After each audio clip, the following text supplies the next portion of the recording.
ஏதோ ஒரு நாள் அம்மா போடும்போது எனக்கு என்ன பண்ணுறதுனே தெரியல. நம்மள தான் ரூம்ல வச்சுடுவாங்கல்ல.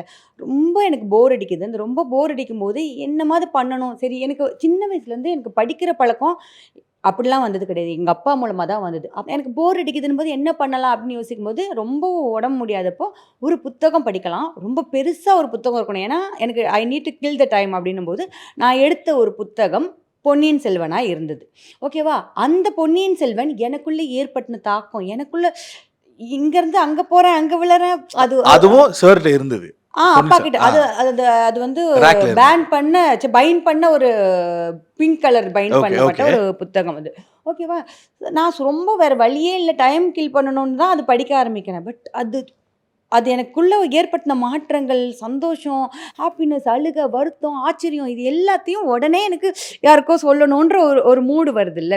அது எங்கேயோ நான் அடக்கி அடக்கி வச்சு, எனக்கு கிடைக்கும் போதெல்லாம் அப்பலாம் என்ன பண்ணுவேன்னா, ஊருக்குலாம் போம்போது, "இது கேளேன், இந்த கதை சொல்றேன் கேளேன்ற" நீ உயிர் எடுத்து கொஞ்சம் கொஞ்சம் சொல்லுவேன்.